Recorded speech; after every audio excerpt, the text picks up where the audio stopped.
ఆషాఢమాస బోనాల పండుగ సందర్భంగా గజ్వేల్ పట్టణంలోని మహంకాళి అమ్మవారిని బీజేపీ శ్రేణులతో కలిసి దర్శించుకుని ప్రత్యేక పూజలు నిర్వహించిన అనంతరం ఆయన మీడియాతో మాట్లాడుతూ భారత రాజ్యాంగం మీద ప్రమాణం చేసి తెలంగాణ రాష్ట్ర ముఖ్యమంత్రిగా అయిన రేవంత్ రెడ్డి రోజుకు ఒక్క బీఆర్ఎస్ పార్టీ ఎమ్మెల్యేను కాంగ్రెస్ పార్టీలో చేర్చుకుంటూ సునకానందం పొందుతున్నారని అన్నారు. చంద్రశేఖరరావు చేసిన విధంగానే రేవంత్ రెడ్డి చేస్తున్నారని, ఎవరు చేసినా ఆ పాపం వారికే తగులుతుందన్నారు. ఇదే విధంగా చేసిన కేసీఆర్ కు ఫామ్ హౌస్ కి పరిమితమయ్యారని అన్నారు. భారత రాజ్యాంగాన్ని పార్లమెంట్లో చూపిస్తున్న రాహుల్ గాంధీ తెలంగాణ ముఖ్యమంత్రి రేవంత్ రెడ్డి చేస్తున్న విధానాన్ని ఎందుకు ప్రశ్నించడం లేదని అన్నారు. ఎమ్మెల్యేలను వారికి పనులు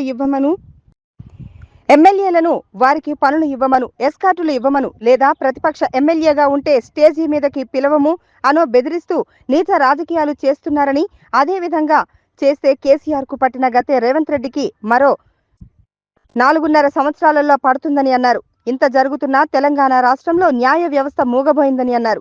ఒక ముఖ్యమంత్రి వేరొక పార్టీ ఎమ్మెల్యేకు కండువా కప్పితే ఆయనను వెంటనే డిస్క్వాలిఫై చేయాలని హైకోర్టు ఆఫ్ కర్ణాటక జడ్జిమెంట్ ఇచ్చిందని, ఆ విధానాన్ని తెలంగాణలో అమలు చేయాలని అన్నారు. అటు న్యాయ వ్యవస్థ, ఇటు ముఖ్యమంత్రి రేవంత్ రెడ్డి కలిసి తెలంగాణ ప్రజాస్వామ్యాన్ని కూనీ చేస్తున్నారని అన్నారు.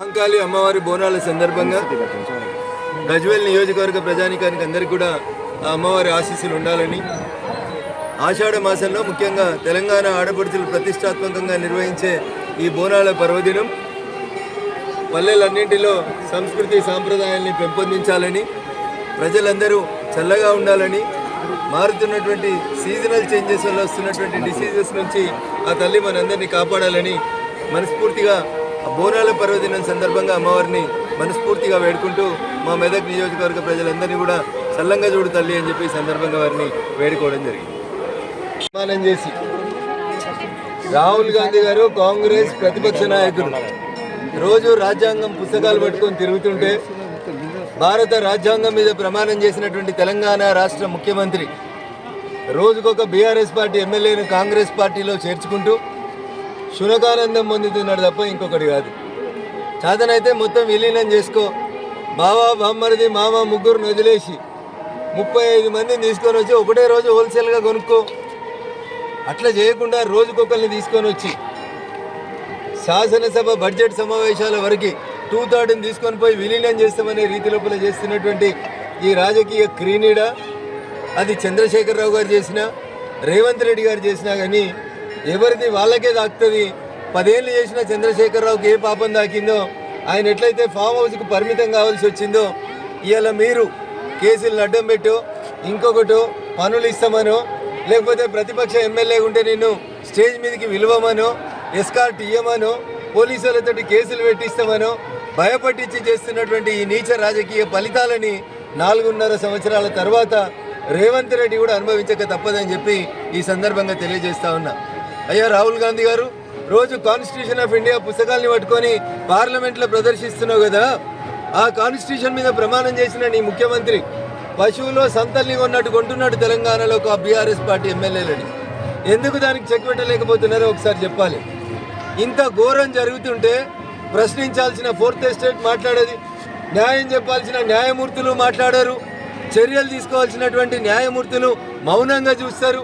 అది స్పీకర్ పని, మా పని కాదని ఒక ముఖ్యమంత్రి ఇంకొక పార్టీకి చెందినటువంటి శాసనసభ్యునికి కండువా కప్పిన మరుక్షణం ఆయన డిస్క్వాలిఫై చేయాలని కర్ణాటకలో హైకోర్టు ఆఫ్ కర్ణాటక చాలా స్పష్టంగా జడ్జిమెంట్ ఇచ్చింది.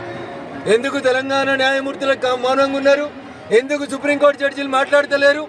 ఏమని ఉంటే స్పీకర్ చర్య తీసుకుంటారని ప్రజాస్వామ్యాన్ని పట్టపగలు కూనీ చేస్తుంటే అటు న్యాయ వ్యవస్థ, ఇటు ముఖ్యమంత్రి ఇద్దరు కలిసి తెలంగాణలో ప్రజాస్వామ్యాన్ని కూనీ చేస్తున్నారు.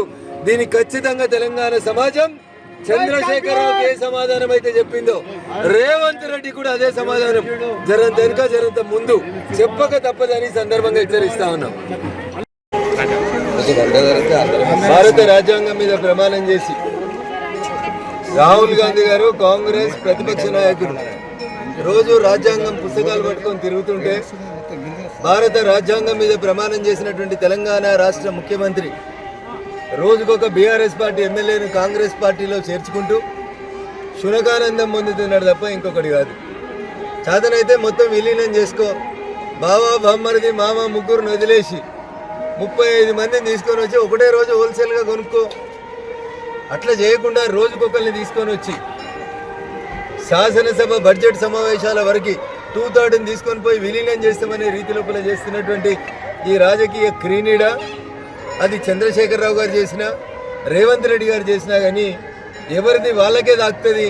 10 ఏళ్ళు చేసిన చంద్రశేఖరరావుకి ఏ పాపం దాకిందో, ఆయన ఎట్లయితే ఫామ్ హౌస్కు పరిమితం కావాల్సి వచ్చిందో ఇవాళ మీరు కేసులను అడ్డం పెట్టో ఇంకొకటో పనులు ఇస్తామనో లేకపోతే ప్రతిపక్ష ఎమ్మెల్యే ఉంటే నిన్ను స్టేజ్ మీదకి విలువమనో ఎస్కార్ట్ ఇయ్యమనో పోలీసులతో కేసులు పెట్టిస్తామనో భయపట్టించి చేస్తున్నటువంటి ఈ నీచ రాజకీయ ఫలితాలని 4.5 సంవత్సరాల తర్వాత రేవంత్ రెడ్డి కూడా అనుభవించక తప్పదని చెప్పి ఈ సందర్భంగా తెలియజేస్తా ఉన్నా. అయ్యా రాహుల్ గాంధీ గారు, రోజు కాన్స్టిట్యూషన్ ఆఫ్ ఇండియా పుస్తకాల్ని పట్టుకొని పార్లమెంట్లో ప్రదర్శిస్తున్నావు కదా, ఆ కాన్స్టిట్యూషన్ మీద ప్రమాణం చేసిన నీ ముఖ్యమంత్రి పశువులో సంతల్ని కొన్నట్టు కొంటున్నాడు తెలంగాణలో ఒక బీఆర్ఎస్ పార్టీ ఎమ్మెల్యేలని. ఎందుకు దానికి చెక్ పెట్టలేకపోతున్నారో ఒకసారి చెప్పాలి. ఇంత ఘోరం జరుగుతుంటే ప్రశ్నించాల్సిన 4th ఎస్టేట్ మాట్లాడేది, న్యాయం చెప్పాల్సిన న్యాయమూర్తులు మాట్లాడారు, చర్యలు తీసుకోవాల్సినటువంటి న్యాయమూర్తులు మౌనంగా చూస్తారు. అది స్పీకర్ పని, మా పని కాదని ఒక ముఖ్యమంత్రి ఇంకొక పార్టీకి చెందినటువంటి శాసనసభ్యునికి కండువా కప్పిన మరుక్షణం ఆయన డిస్క్వాలిఫై చేయాలని కర్ణాటకలో హైకోర్ట్ ఆఫ్ కర్ణాటక చాలా స్పష్టంగా జడ్జిమెంట్ ఇచ్చింది. ఎందుకు తెలంగాణ న్యాయమూర్తులకు మౌనంగా ఉన్నారు? ఎందుకు సుప్రీంకోర్టు జడ్జీలు మాట్లాడతలేరు? ఏమనుంటే స్పీకర్ చర్య తీసుకుంటారని ప్రజాస్వామ్యాన్ని పట్టపగలు కూనీ చేస్తుంటే అటు న్యాయ వ్యవస్థ ఇటు ముఖ్యమంత్రి ఇద్దరు కలిసి తెలంగాణలో ప్రజాస్వామ్యాన్ని కూనీ చేస్తున్నారు. దీనికి ఖచ్చితంగా తెలంగాణ సమాజం చంద్రశేఖరరావుకి ఏ సమాధానం అయితే చెప్పిందో రేవంత్ రెడ్డి కూడా అదే సమాధానం జరంత ముందు చెప్పక తప్పదని సందర్భంగా హెచ్చరిస్తా ఉన్నాం.